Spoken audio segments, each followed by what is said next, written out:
Should we actually start? We should. That's how it should start. Like, our whole podcast should just be like, should we start now?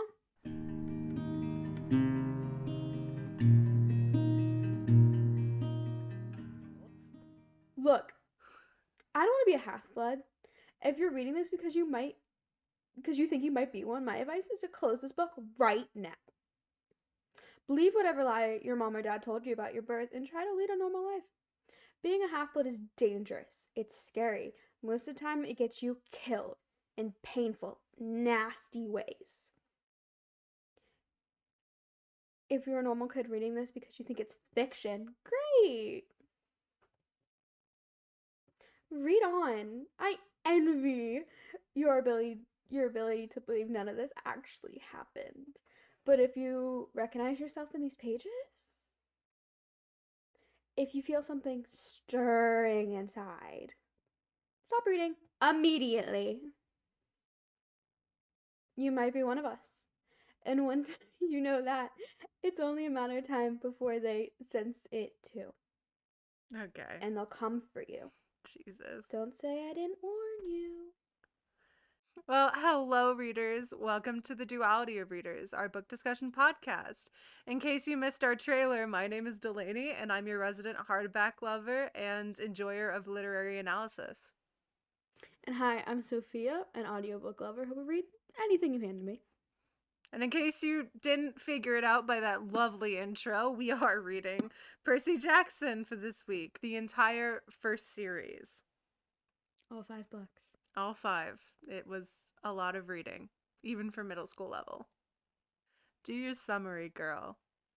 Percy Jackson is a middle school reading level book based off of the following character: Percy Jackson, Grover Underwood, and Annabeth Chase. Although Grover kind of gets a little... Don't... I'm sorry. I hate it too. Don't get me wrong, but... I love my Grover. I love Grover too. Justice for Grover. No, Adrian needs to say yes to the dress scene. That's Adrian? Is that not his name? Arian. I'm tired. I know. Me too, girl. But back to our little summary. We follow these characters who are demigods of some godly parentage or other godly natures, being nature, the key word. Shut up. Being this universe's world of the supernatural. They go on quests and tasks in order to fulfill prophecies by the Oracle Delphi in order to... I know things. Wow. Mm-hmm. It's like I've read the book. Wow. In order to fulfill things that are life-altering and world-changing, because the big bats want to destroy the world. I mean, don't they always? Shocker. Every fantasy book ever. However, this is very urban fantasy. Definitely important to note. Urban fantasy. It takes place in the modern day world. Well, not modern. 2005 and subsequent years. When I was born. Us twinsies. Yeah. What month did it come out? Are we older or younger than Percy Jackson? I think if I remember, we were born before Percy Jackson. I believe it was May or April. Hold on, I've looked this up before.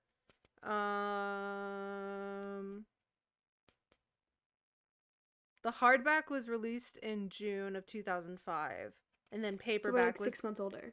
And paperback was released April 2006. Well, that's obvious.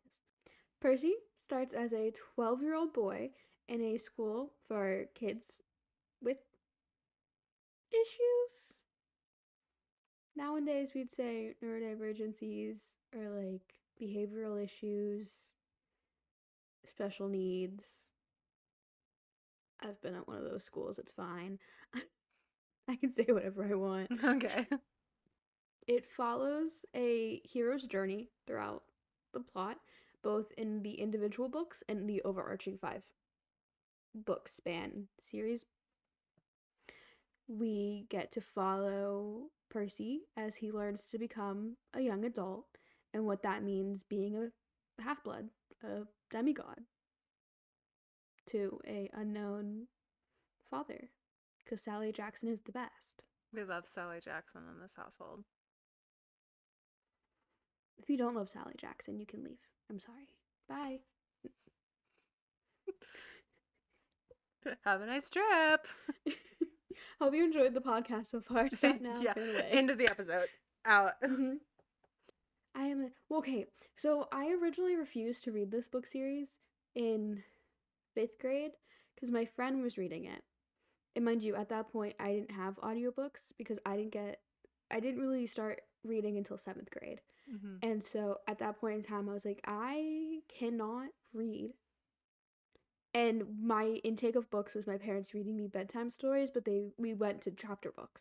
So we got through like the first 3 Percy Jackson books. Not Percy Jackson, Harry Potter. But my mother's also dyslexic, so her reading to me is a really hard thing. And my dad was always kind of busy as a little kid because he was always working really late, and now he has a different job, but that's different. Yeah. And so I never really had stories in my life until I was older. And so my friend tried to get me to read it, and she's like, you are one." Like it was a whole running joke for years until we got to middle school and I had to read the Odyssey. And I was in the SPED program with one other student, and I was supposed to be following curriculum, but I wasn't curriculum based, and I refused. And as 2 kids, if one of them refuses, that's 50% of your class. Kind of can't do that. So I owned the Percy Jackson books, and I brought them in, and we proceeded to read the first 3 in class that year. It was so fun. And that summer, I finished the rest of the series on audiobook, and then I did the second series, and then the following year, I did the King Chronicles and most of Magnus Chase. I had to wait for a book. And then I started later on the Apollo Trials and then stopped because I got bored. Because I have a tiny attention span. Real. In case you've been living under a rock or just didn't have a fun time in middle school, I'm sure a majority of you have read this series before. So I want to make it very clear, we're not here fully just for giving you plot points. We do want to have a full-on conversation about the book and what it means both within itself as well as to society. That's the entire purpose of this podcast. So it is only fair that obviously there are going to be some spoilers here. If you have not read this book, I urge you, please. It's from 2005. Keep that in mind. We have a lot of nostalgia that is driving us and why we love this series. However, it really was impactful for both of us, especially to Sophia, as she has ADHD and dyslexia. So if you have not read it, please go read it and then come back later and listen to what we have to say, because we do talk about some of the issues that can come up a little bit within the book because of its time period. Like 20 years ago. Oh my god, it has almost been. Sophia! I forget that we're almost 20. I'm older than you, so calm down. Okay, can we talk about the name he chose to use? Mr. Brunner. Brunner, yeah. Mr. Brunner. What the? I don't know. I tried to look for like... I know, I did too. And I was like, did he just pull it out of his, I thought it was closer brain mindset? It could possibly be one of his like teachers growing up whom he feels influenced him. Or it could have been, because this was the story originally was written, like you said, your bedtime stories with your family. It was like used as an auditory, that's not the right word, is it? A verbal story for his son, right? So it could have been one of his son's teachers that he looked up to. Yeah. That's the only thing, because Okay. I try to look it up. For people who don't understand us right now, that is the school he starts at. He starts at Yancey Academy in upstate New York, and his teacher that he loved the most was his Latin teacher, which I think is funny because I got waived from language, so I didn't even have to step foot in another language. And he loved his Latin teacher, who had a sword, which was real. You're allowed a sword in a school with kids with impulse control? That is a issues. good point. And you're in a wheelchair. You're not running away from them. Oh. And God forbid you hit one of them with it. And you, even though you couldn't, but still.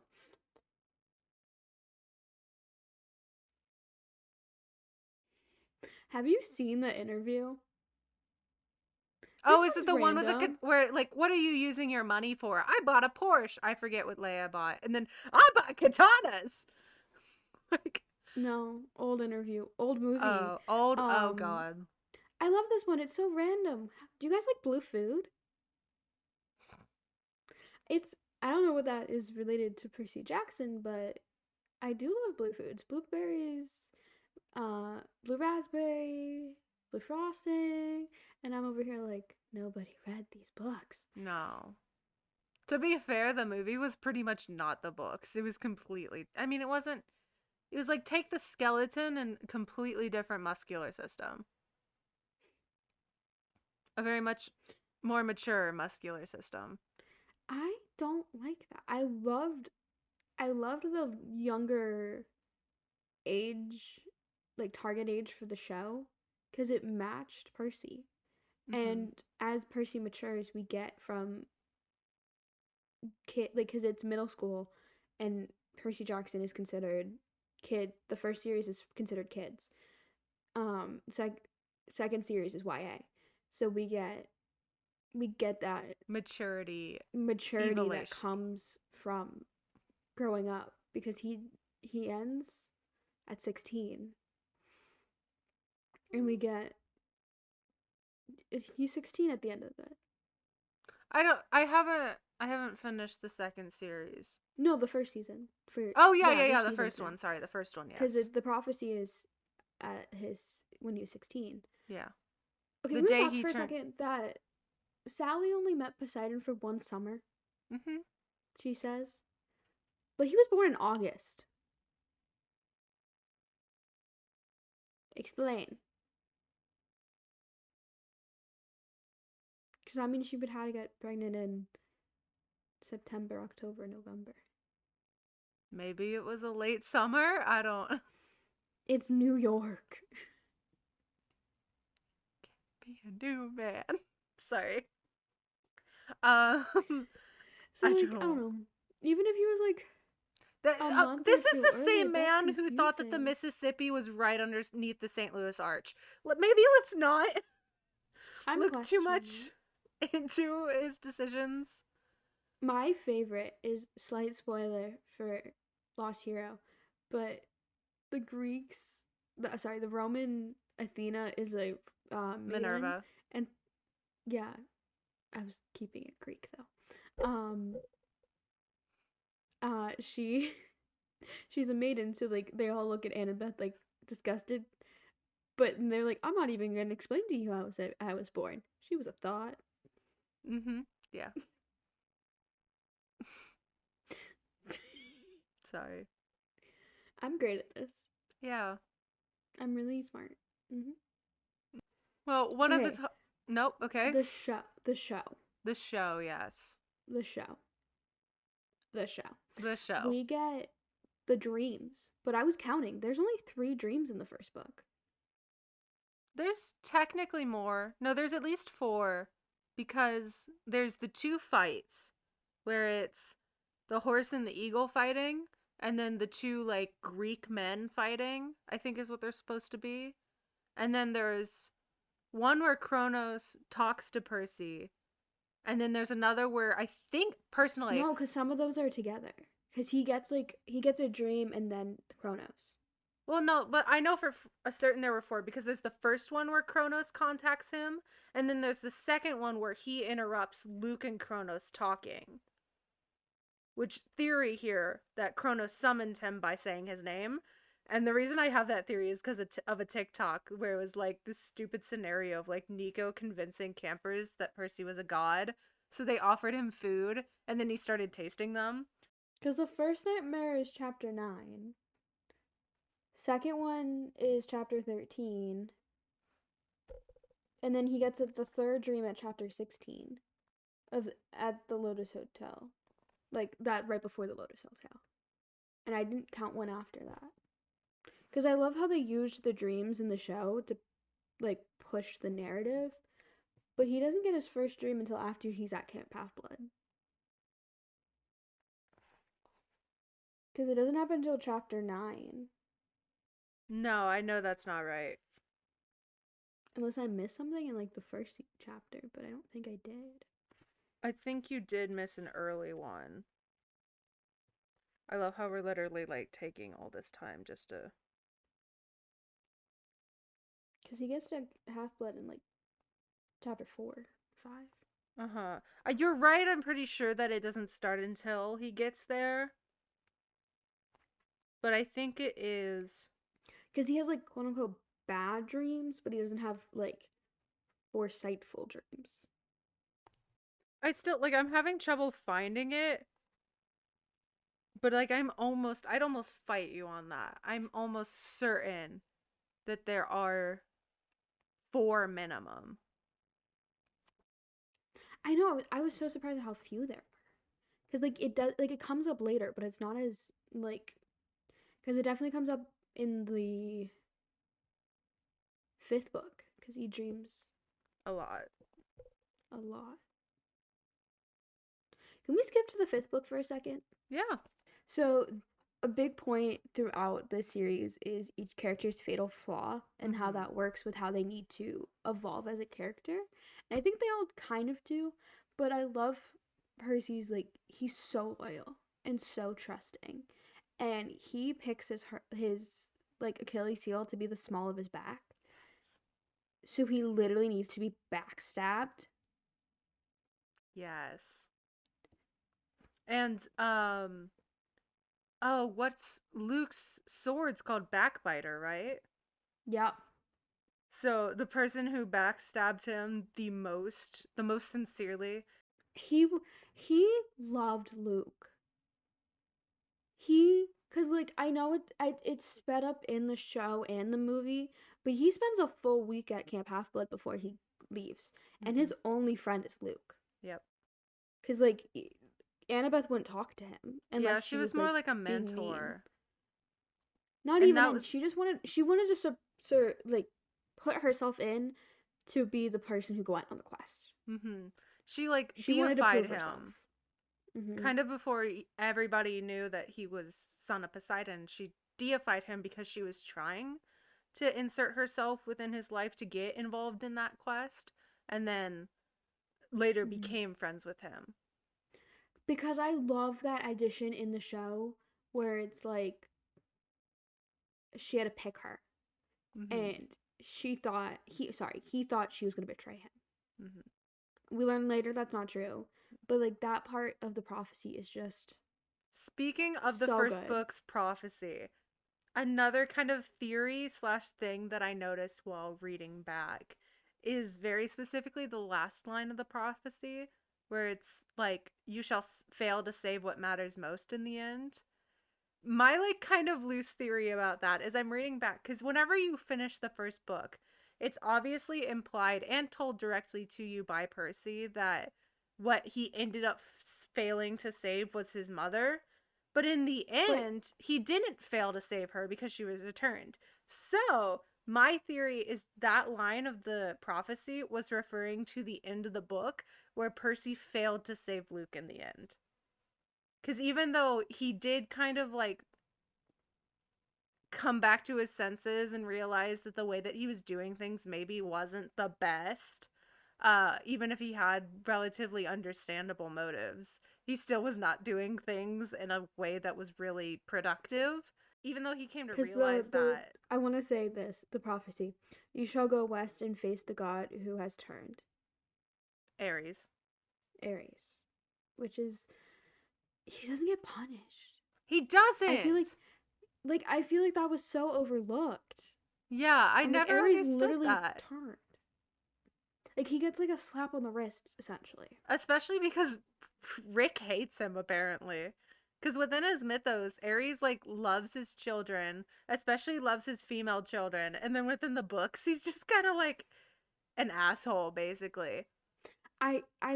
So he literally quote unquote says I don't fight my children's battles. But he is mad that the staff was broken. But he literally goes like, not my problem. Yeah. You shall find what was stolen, the bolt and the helm. In Luke's innocence. And see it safely returned. He returned Well, both. that wasn't returned, but that last one. Both. I know. I'm messing with you. You shall be betrayed by one who calls you a friend, Lukey Pookie. I love Luke so much as a character because I refuse to call him a villain. I say he's an antagonist, and he deserved so much better. And I knew he had to die because Kronos was like literally in his body. But man, that hurt so bad. Because I feel like he could have redeemed himself, and like he learned. Like, he didn't want to do what he was doing at the end. Mm-hmm. And you shall fail to save what matters the most in the end. Mm-hmm. His friend, yeah. Because he's so loyal. Because he's so loyal to Sally. He learned that from a young age, is that, like, you need to cherish your relationships with people because it might not always stay. Because he jumped from school to school. Mm-hmm. And as much as he, like, changed school every year, I only changed schools, like, 4 or 5 times. But, like, I understand it's hard to make friends. It's hard to, like, keep changing schools when the only thing about school is, like, constant failure. Because you're going to these schools and you're having to leave and you're having to switch out and you're getting bullied. And all you understand is that you are not as good as everyone around you. And you cannot, it's really hard to do that. So when you do get a friend, you're very loyal to them. Like, I had one friend for a very long time, just her, because everyone else was bullying me. I had to leave schools because I was bullied, and it was really hard.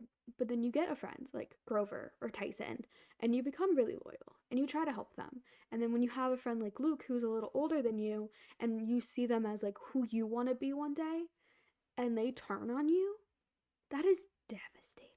Mm-hmm. I can definitely understand that. Only having one friend and then losing them. My only friend at college. Hi, it's me.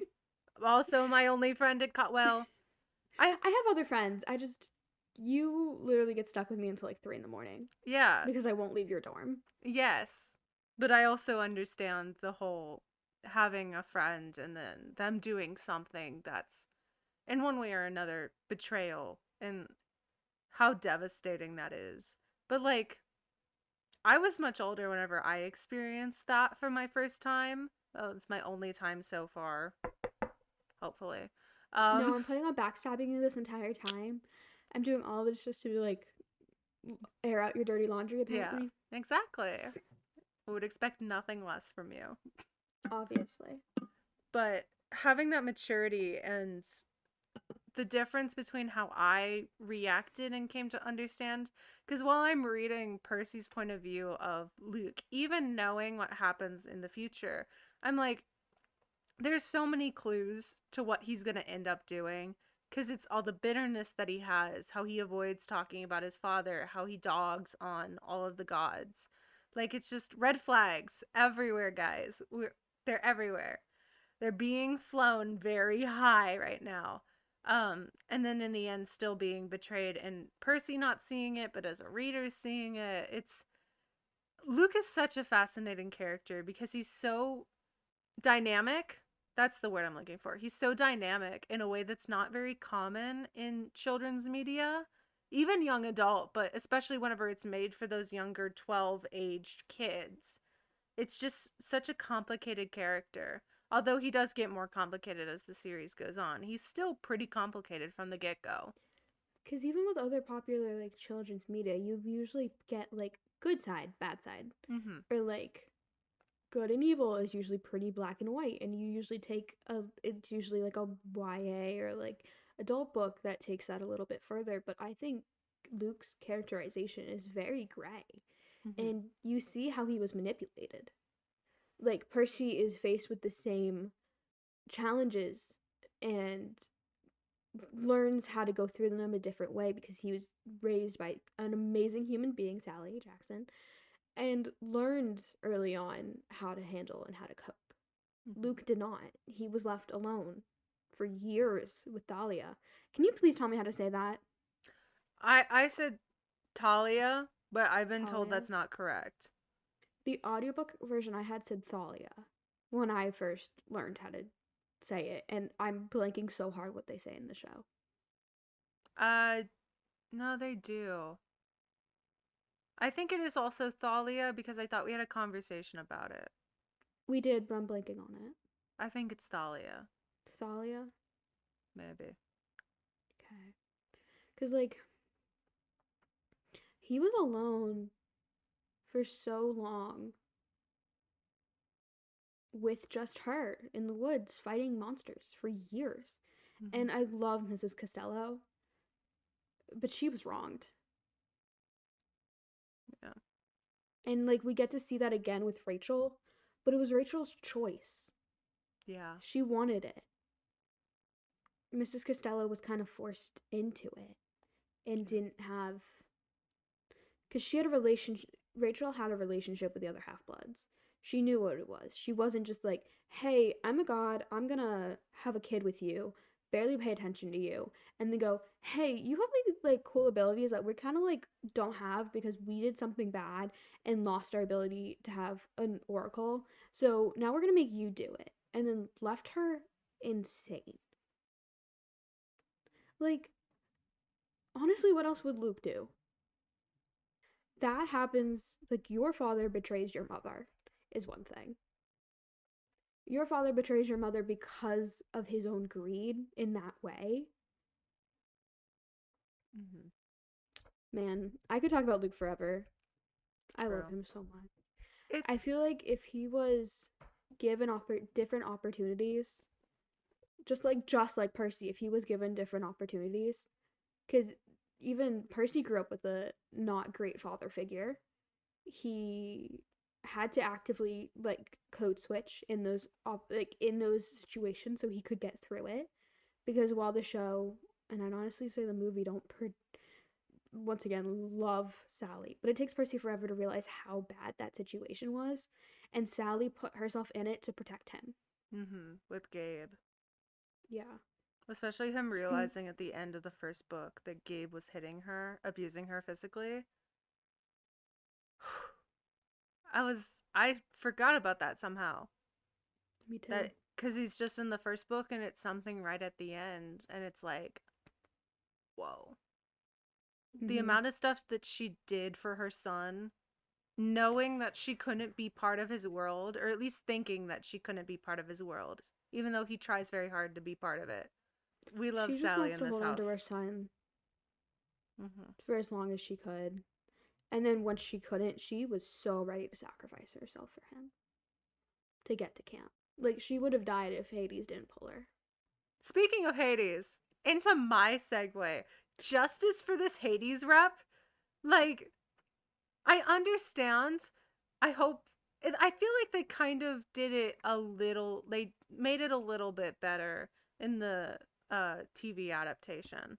But like, it's so like Hades is evil, death is evil, and I that is like my pet peeve within Greek retellings because of the fact like death is not a bad thing. That is a Western interpretation of it. So it's like he's not a bad guy just because he like rules over the dead. He's just doing his job. Let the man work And his even minimum wage. get that bank. But even then, like, people associate Hades. Like, I think real people and people within, like, readaptations of the mythos. Sorry, I'm Mythos. dyslexic. Mythos. People within both mythos retellings and real life think Hades is all powerful of the underworld, but he's dealing with like balances and checks that are beyond his control. Mm-hmm. Like, he is not the fates. He doesn't cut the strings. He's not even the He god doesn't. of death. No. It's oh, what is it? Thanatos? Then Maybe. It's Thantos, I'm pretty I'm thinking sure. of the Roman version, so I don't know. What's the Roman Um, version? it like I have like the vibe of it in my head, but not the Okay. word. I just know it's the Roman version. Cause like he's not the one cutting the strings. He's not the one like torturing people. Like he has a council of people Mhm. who vote on what this person has done in their life to deserve X, Y, and Z, and they are the person in charge of executing it. It was like, what was it like? Thomas Jefferson Al- was one, which was Thomas really funny to me. Jefferson, Albert Einstein, I don't remember who else. but like there and they switch out who gets like head control. Like Hades is doing none of this, Mm-hmm. and everyone blames him for everything. Okay. Ready to talk about the chunker? That's like my big reason for being excited about doing this. You know exactly what I want to talk about. One of my favorite things within media is heroism whenever it's dissected in a way that is not what you typically find. So definitely like calling out the problems of it. And I feel like there's definitely this interesting conversation within the book, especially because it's for kids, of how heroism and the expectations of it influence kids, especially whenever they're younger. So like Percy in the very beginning, nobody's telling him anything. And he comments on it so many times about like how people are like just expecting him to know what they're talking about.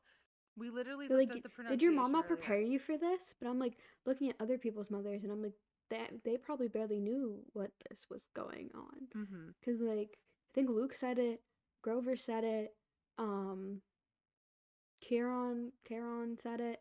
It was like, did your mom not prepare you for this, or like, did she not tell you this? And I'm like, Sally's not a demigod.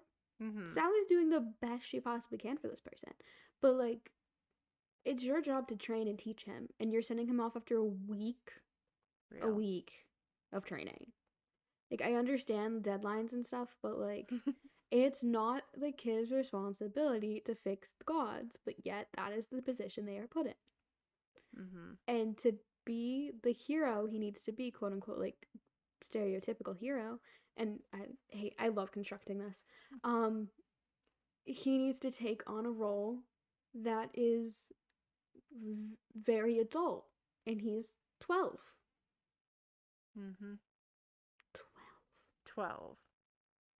There's also the fact that like one of the things that I noted very early on is he talks about how he just wants like a place to belong. And there's that kind of like theme in the very beginning of the first book. And then he talks about how he finally finds it at Camp Half Blood. And then almost immediately people ostracize him. And then once they stop ostracizing him, they start deifying him. So it's not even a real home at the very end. It's just a place where he's worshipped. So he doesn't. I mean, within Annabeth, by the end, he does kind of find a home of sorts, which even he says in a way. Um, but it's still like he doesn't find that physical place where he belongs as an equal. He's just deified and treated like a god, even though he rejects Because immortality. even when he was given the offer of godhood, he rejected it because he understands like that is something he grew up knowing was like not bad, but something that he needed like reform. Like it needed to not be the way it was. Cause even okay, shout out to Poseidon because he's probably one of the most involved fathers That ever. is, and the fact that he's like quote unquote not allowed to be involved is, yeah, he's like, he calls Percy up like at least once every year, which is pretty good for the gods, let's be honest here. Because I know some of the minor gods are very involved Hmm. that we get to see later on that you're not aware of. But I'm trying to no, think. it's just like Luke kind of sees Kronos as a father figure because he didn't have one. To that end, I stand by it. Percy sees Chiron, Chiron as a father figure because the one specific scene where Grover has his pipes from his father and Annabeth has her cap from her mom in the first book when they're going out for their quest, and he thinks to himself like, I wish my dad gave me something. And then yeah, the sword is from Poseidon, but Chiron gives it to him, and that's his father figure. because he looks for Kieran's approval whenever he was in school. That's his father figure giving him an item, and I stand by Kieran being his father figure. Yeah, and that continues throughout too. Mm-hmm. Because I'm thinking with like the party horses, Mm-hmm. like Party they ponies, I come think. party ponies. Pink Because Party like Club. Sorry. we're not talking about Chapel right now. I love her. I'm your centaur's favorite centaur.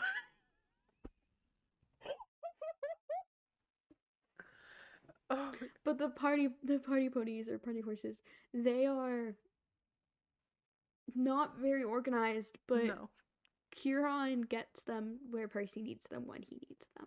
Yeah. And it's so heartwarming because it's like I might not be able to do X, Y, and Z because of like my limitations, but I'm gonna do what I have to make sure you're okay. Yep. And it's like if that means like asking a friend to do something just because you're physically not able to be in the same like place as them, that means so much. Mm-hmm.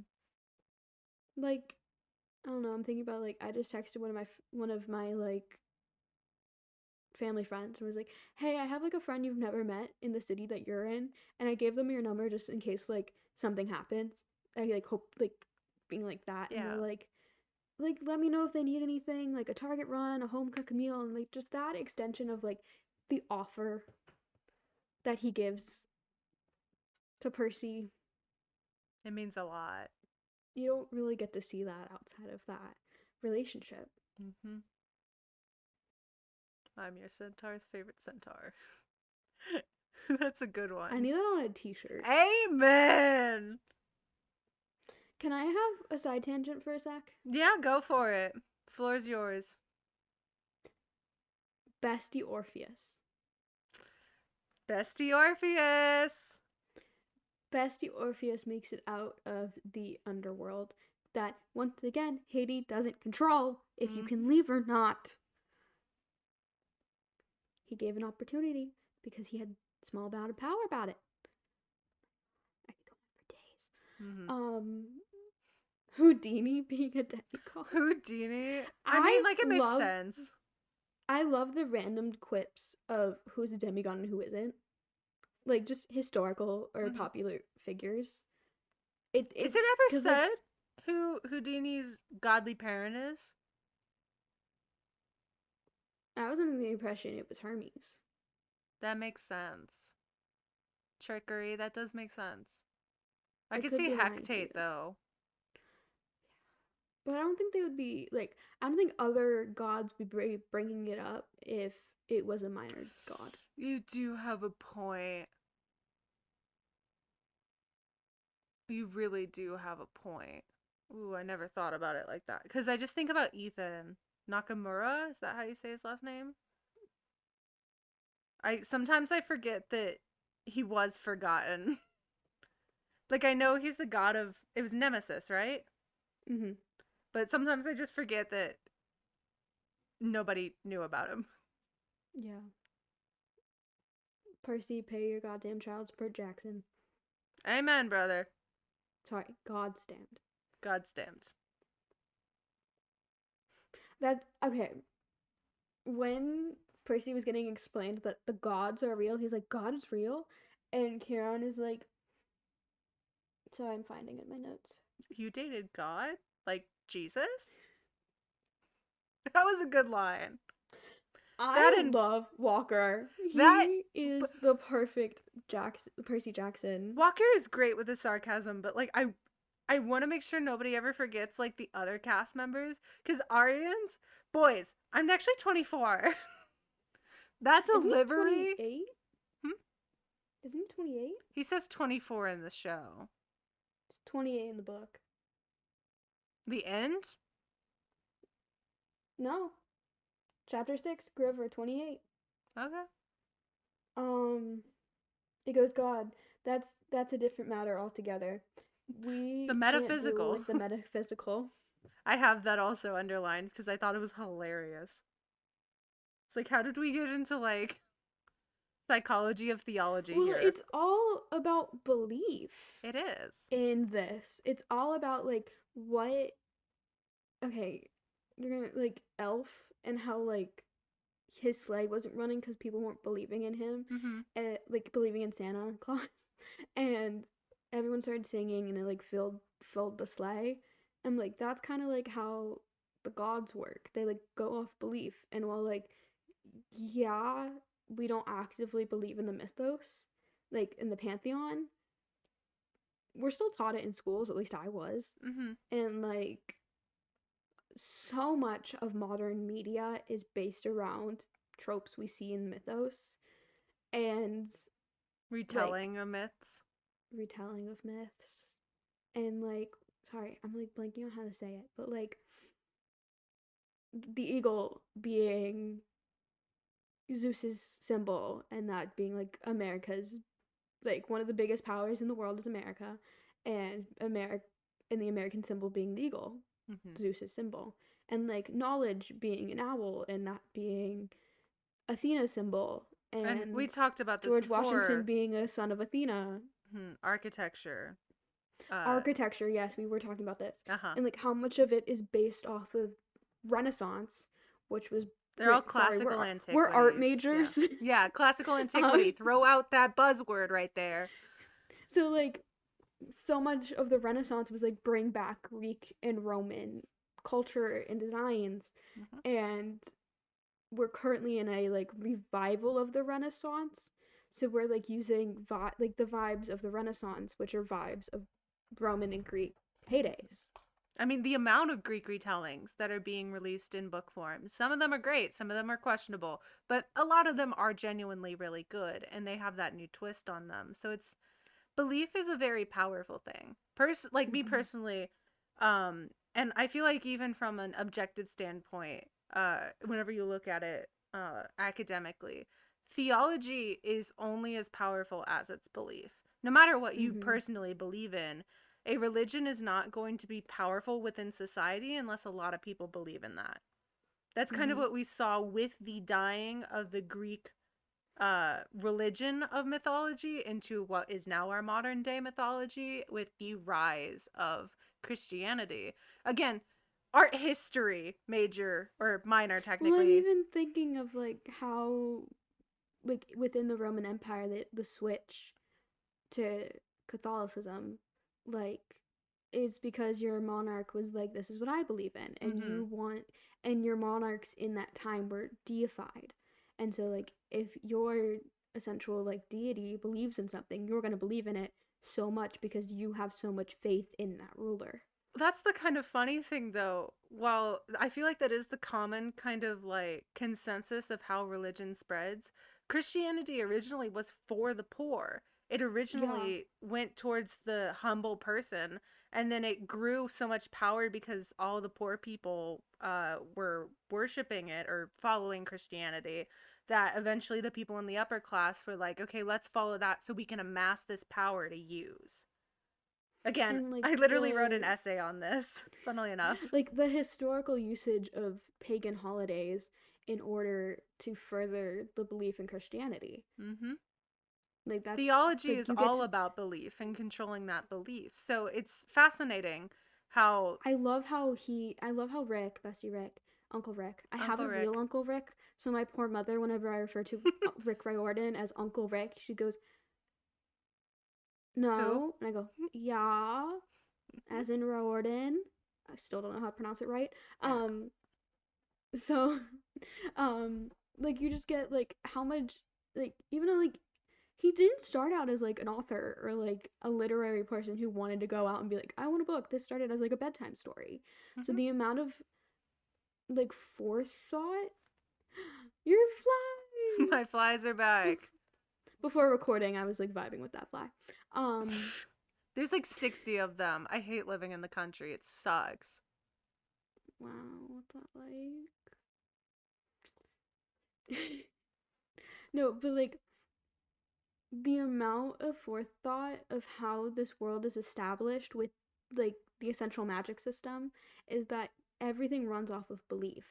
Hmm. And it's well established how that works, and he uses that to further like all the points, if that makes sense. Yep. Like with Kronos, with Percy's own belief in others and himself. Like Kronos you get gains so in much of power it. as more people believe in him. More demigods believe in not just necessarily his existence, but that maybe he's not necessarily in the wrong, that the gods kind of have outlived their time and Mm-hmm. are a little power hungry at this point. Cause like that's the thing with what makes Luke such a compelling villain is the fact that like the ideology is actually not the worst ideology of a villain ever. It makes sense because the gods are just abusing their kids like emotionally and mentally, and like people are just it's like, oh, that's how it's always been, and nobody's trying to change the system from the inside, so I guess we got to go Yes, okay, outside. sorry. Like the continuation of the system, like Luke says it, he's like, I don't want to be a copycat. Like, cause he was sent on a quest that somebody already did, and like Yes. okay, my favorite like meme about Percy is that like in the first book he did like 8 different demigods as like whole journeys. Mhm. Like um Perseus just defeated Snake Lady, Medusa. Medusa. Um Snake lady, snake lady, snake lady. he defeated Medusa, and that's like his whole thing. Mhm. And like it was a chapter. Yeah. And how like he's like throughout his journey he's repeating the cycle to the point where he learns that he needs to break it. Well, And but he's he goes also taking on aspects that are breaking it, like sending the head of Medusa to the gods as an affront of being of like, like, see what you did. well, it's also like a whole, I'm not fully your pawn. The reason I'm doing this is for my mother. I'm not doing it for you. But also, like, not fully admitting that because then they'll stop him because he's not Mm-hmm. doing what they want because of why they want him to do it. Yeah. Well, at that point, none of them thought that he was a good guy. Hmm. But also I'm just imagining Zeus open that and like was stoned for like 5 minutes before he like magically like zapped himself out of it or something. Like just like how pissed he would be. How pissed he is at Percy in general. Like, brother, that is a 12-year-old kid. Check your masculinity. I know, and so Thalia would be 19 if she didn't treat, If she didn't and die, yes. If she she didn't didn't die. tree. If she didn't meet a pinecone's fate. It's a good line. What else do we need to talk about? We can definitely talk about, well, I did mention in the intro talking about some of the problems with the books. And what it's kind of the series works because it displays a surprising amount of empathy, which is as we've been talking about with Luke, and it's easy to empathize with him because of the fact that his motives make sense. Like he's been abandoned by his father and that makes sense. However, like there are aspects, I mean, there are aspects that don't have as much empathy for something that we would have in the modern day that for 2005 kind of made sense. Like Medusa's storyline of how now as in the modern day we see her more as a victim of the gods, but the Well, book I even obviously. love that they chose to do that just because within more recent years, like the imagery of Medusa for survivors And that speaks that to has the been world of used, the magic I of the love world. that they continued that on, and Rick was so happy to do that. Mm-hmm. And Rick's casting of Leah, like I Leah, love that he Leia. said to her like no matter what you hear because you're gonna hear crap from Mm-hmm.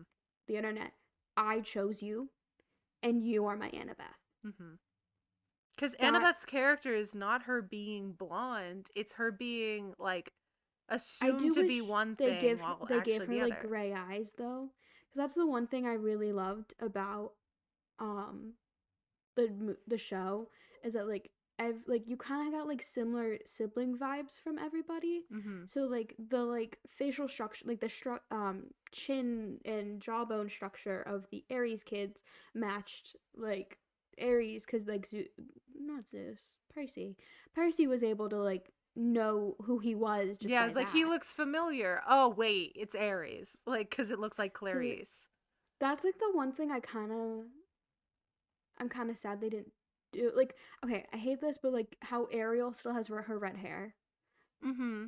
like with the The new one. defining feature of the character. Mhm. And like Because, yeah. the blonde hair, you didn't need to make her blonde. But like I kind of wish the gray eyes were a thing Mm-hmm. because you get like, well, the nickname first of all, and then like, I don't know. I feel like just seeing the sibling bond, because we don't get to see that in the show or the Mm-hmm. movie, and we do a little bit more in the book because she's like her head counselor a Yeah. little later on, and like she genuinely loves her siblings and she gets along with them and she's championing them on. Like we get to see little snippets of it because I know it's not from Annabeth's point of view until later on, but we we get to see her genuine compassion for everyone around her.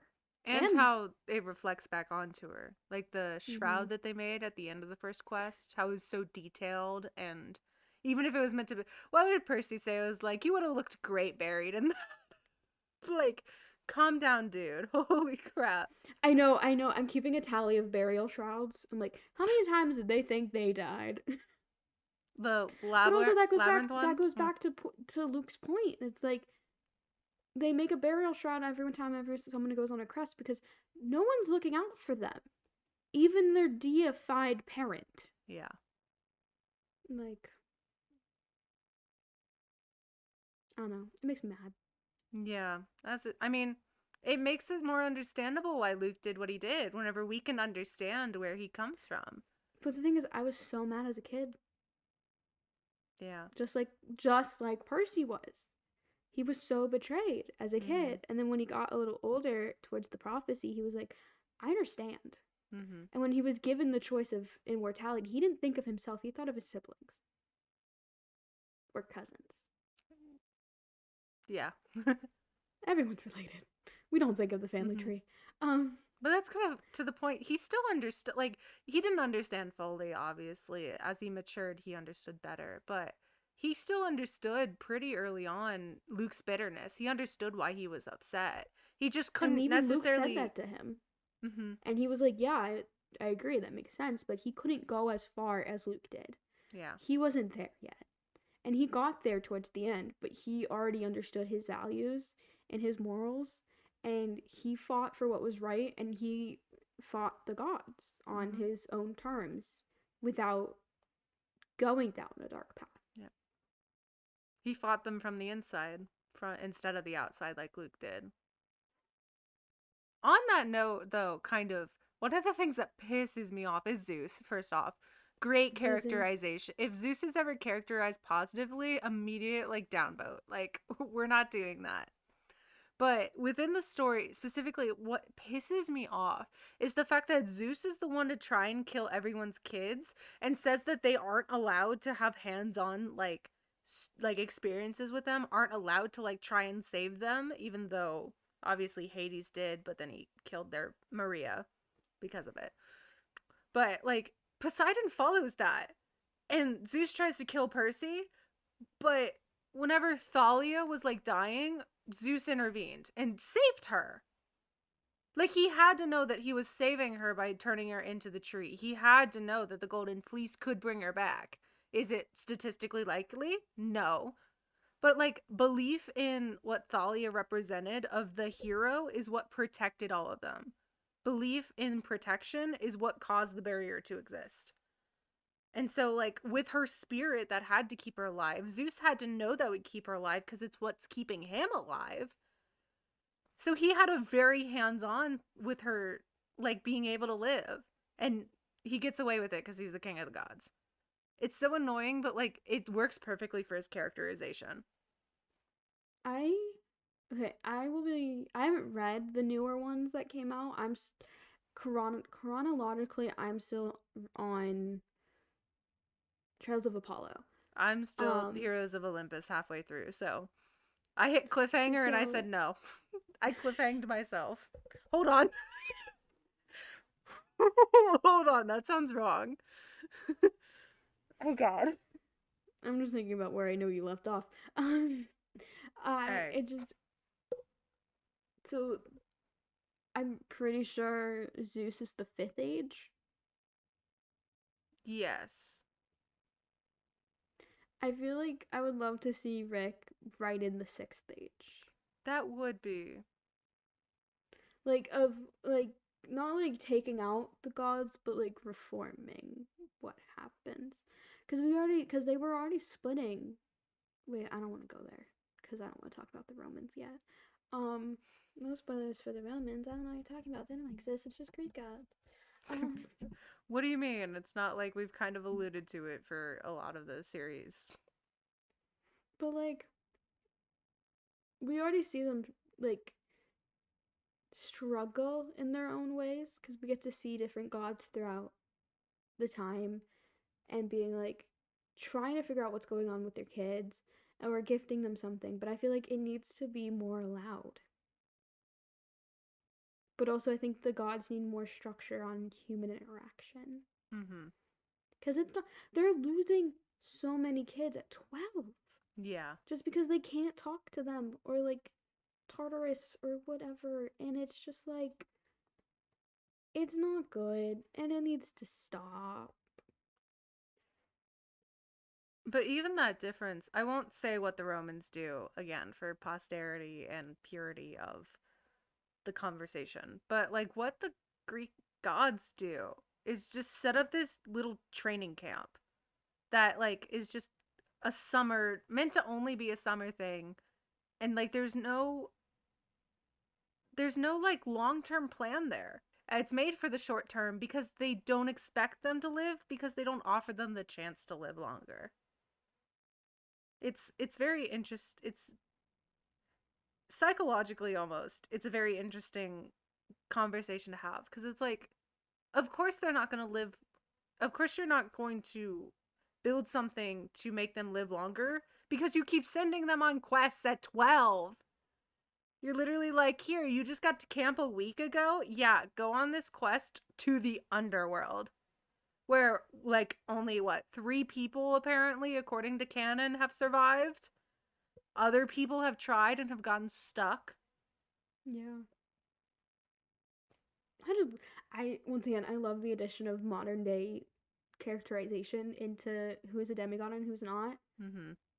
It's giving like those spy movies where they're like everyone leave and then like you see like George Clooney and he's like, "Oh, gotta leave."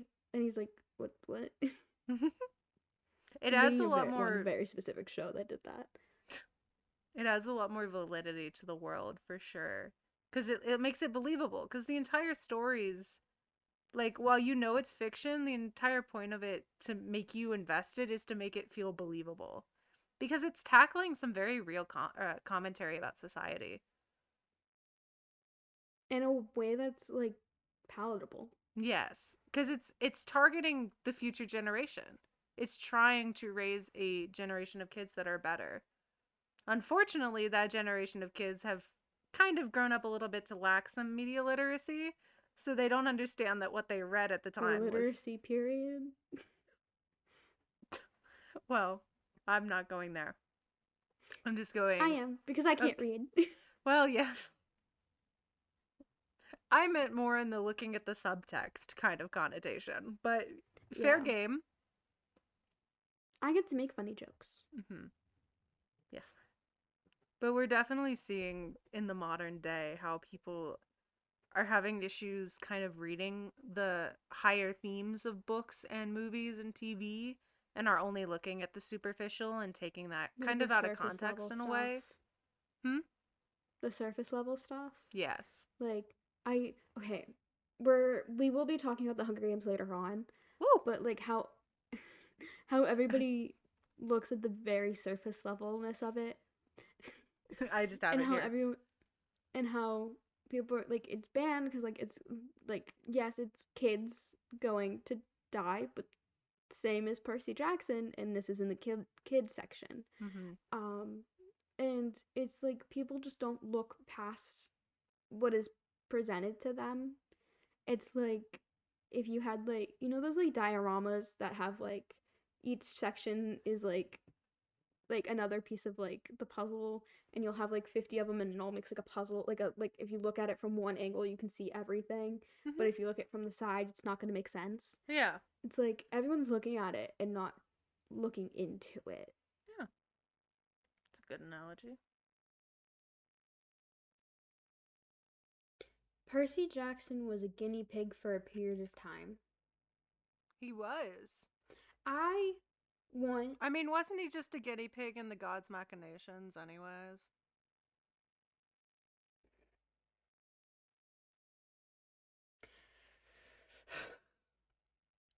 Shut up.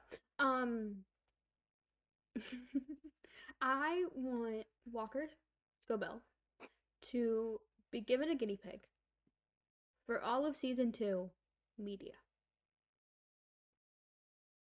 It is going to have a little leash and a little tiny riptide. And with that, readers, I think that is all the time that we have today. Thank you for tuning in to the first episode of the Duality of Readers. We appreciate you being here. We hope you enjoyed whatever this chaos was. Come back in 2 weeks. Next time we post. Come back next time we post. For the color purple. One of my favorite books. The color purple. Anyways, until next time, readers. Toodaloo!